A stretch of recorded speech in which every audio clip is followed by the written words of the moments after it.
let's go back to politics now. President Obama appeared on Fox News Sunday. He was asked about Hillary's email scandal. He guaranteed the public that no political influence has been used during the pending investigation. Roll tape. Can you guarantee to the American people, can you direct the Justice Department to say Hillary Clinton will be treated as the evidence goes, she will not be in any way protected?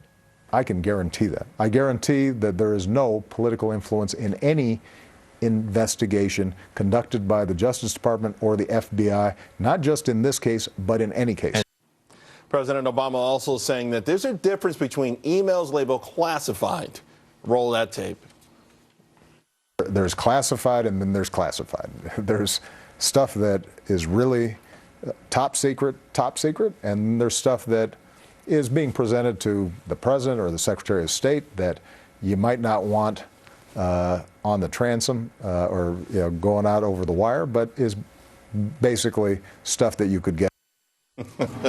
All rise. Yeah. Judge Andrew Napolitano is here. There's classified and, well, there's this classified. Yeah, I was surprised that he was sort of snarky by saying there's classified and there's classified, because he took an oath to uphold federal law, and federal law says that the Secretary of State is required to know what is confidential, secret, and top secret by looking at it, not on the basis of any stamped word that might be on it. Right, and I mean, also sort of a flipped answer in the sense that, hey, some of this stuff is no big deal, doesn't present it. I guess the inference is doesn't present a national security risk. It was just, it just happens to be classified a certain way. Well, it doesn't matter if it presents a national security risk, because the crime for which she's being investigated is failure to safeguard state secrets. However, last week, the Justice Department extradited a Romanian Secret Service agent who was serving 7 years for hacking in a Romanian jail. And one of the people he hacked is a guy named Sid Blumenthal. Sid Blumenthal, of course, is Mrs. Clinton's close confidant, to whom she shared many confidential, secret, and top secret emails. They probably want to know, did you see any of this stuff when you hacked Mr. Blumenthal? And the president, when he said Hillary was careless, may actually have hurt her rather than help her. What is carelessness? Negligence.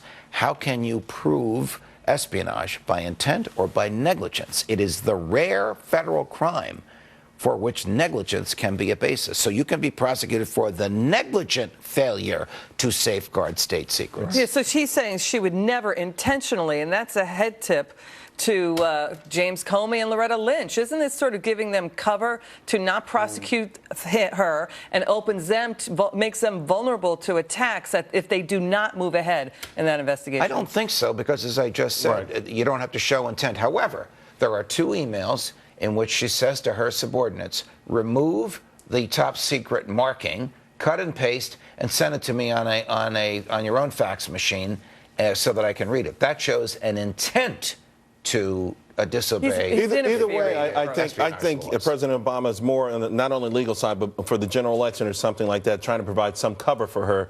But the average person out there, I want to ask you real quick about the Boston Globe cover. Deportations to begin.